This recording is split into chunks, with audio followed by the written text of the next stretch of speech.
vamos mergulhar direto em um conceito fascinante e muito atual, o ilusionismo do crescimento e a matemática do descolamento económico. Vamos pensar no indicador que talvez seja o mais importante de todo o nosso modelo económico atual. É um conceito que muitas vezes acaba escondido debaixo de uma montanha de jargões técnicos.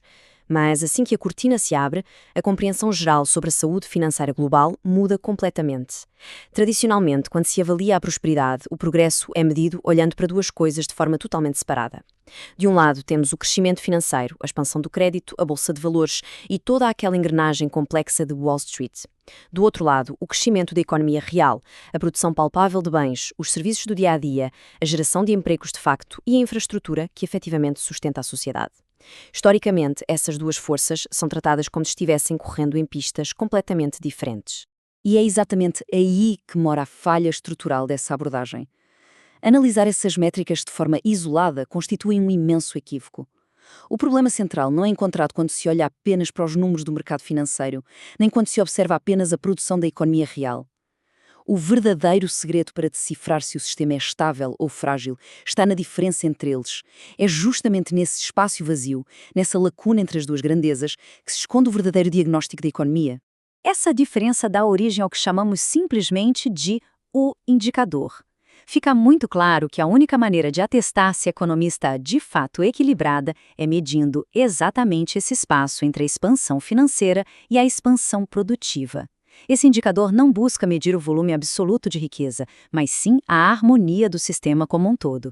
Ele funciona como um termômetro direto e objetivo que desmascara qualquer ilusão de prosperidade que não possua um lastro sólido no mundo físico.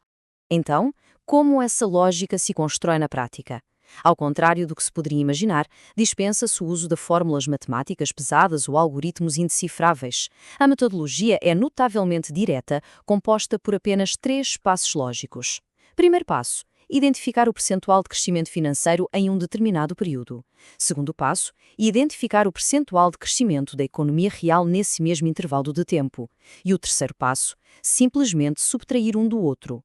Basta realizar essa conta básica de subtração para se chegar ao cerne da questão. Não há complicação.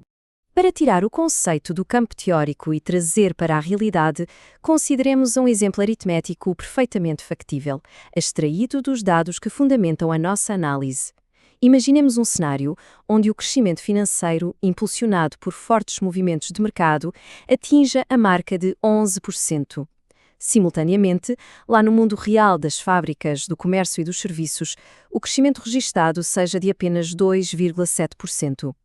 Temos aqui os dois elementos da equação claramente definidos. Ao aplicarmos a subtração 11% menos 2,7%, chega-se a um resultado exato e muito contundente: 8,3%. Esse número não é apenas o que sobrou de uma conta matemática. Ele representa o descolamento, é a quantificação exata daquela fenda que se abriu entre a riqueza abstrata, gerada por especulação e crédito, e a riqueza tangível, baseada em trabalho, suor e produção real. Mas na prática, qual é a real implicação dessa constatação? Primeiramente, essa percentagem funciona como uma régua. Ela mede a distância exata em que o sistema financeiro está orbitando, cada vez mais veloz e distante da gravidade da economia produtiva. Em segundo lugar, estabelece-se uma regra de ouro inegável. Quanto maior for essa diferença, mais severo e profundo é o desequilíbrio estrutural. Um número elevado sinaliza de forma clara que a prosperidade celebrada nos relatórios de investimento não está se traduzindo na mesma proporção em infraestrutura, salários ou capacidade produtiva efetiva. A interpretação rigorosa deste indicador exige a observação de 2 caminhos distintos. Se a subtração resulta em um número positivo, o que ocorre quando o financeiro cresce em um ritmo muito superior ao real, o diagnóstico aponta para um estado de excesso. Trata-se de uma anomalia em que os ativos inflamam muito além da capacidade da economia de sustentá-los. Por outro lado, caso o resultado seja negativo, cenário em que a economia real avança mais rápido que o sistema financeiro, identifica-se uma restrição. Nesse caso, o potencial produtivo encontra-se limitado pela falta de financiamento adequado ou pela escassez de crédito, o que acaba freando o desenvolvimento pleno. Tudo isso conduz a uma constatação de profunda gravidade, que transcende a aritmética e adentra a filosofia econômica. O problema não é crescer sem base real. O desejo por expansão e prosperidade é natural e vital para qualquer sociedade. Contudo, aquela expansão que ocorre apenas nos servidores das bolsas de valores, sem lastro no tijolo, na indústria e na inovação, não se configura como um sucesso sustentável, mas sim como uma severa advertência de proporções estruturais.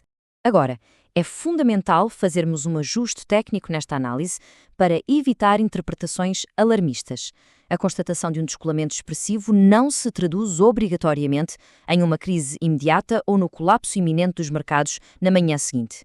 O indicador não é um alarme de incêndio disparando. Na verdade, ele funciona muito mais como um sismógrafo. Ele indica que existe uma forte e contínua pressão estrutural acumulando-se nas falhas tectónicas da economia. Trata-se de um desequilíbrio latente, uma energia reprimida que, inevitavelmente, precisará ser corrigível e que poderá se manifestar de forma abrupta em um momento futuro. No fim das contas, compreende-se a utilidade vital desta métrica. Em um mundo inundado por milhares de relatórios diários, índices complexos e variáveis quase indecifráveis, o descolamento económico consegue uma proeza notável. Ele tem a capacidade de destilar toda a complexidade do modelo de crescimento contemporâneo em apenas um número. Ele evidencia com uma clareza cristalina o exato instante em que a economia pede o divórcio do mundo físico. O descolamento é, em sua essência, a medida precisa da distância entre a euforia dos números e a realidade das ruas.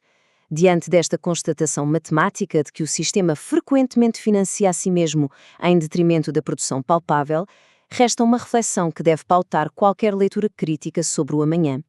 Como saber quando a economia finalmente deixou a realidade para trás? Fica a provocação para encerrarmos o nosso estudo de hoje.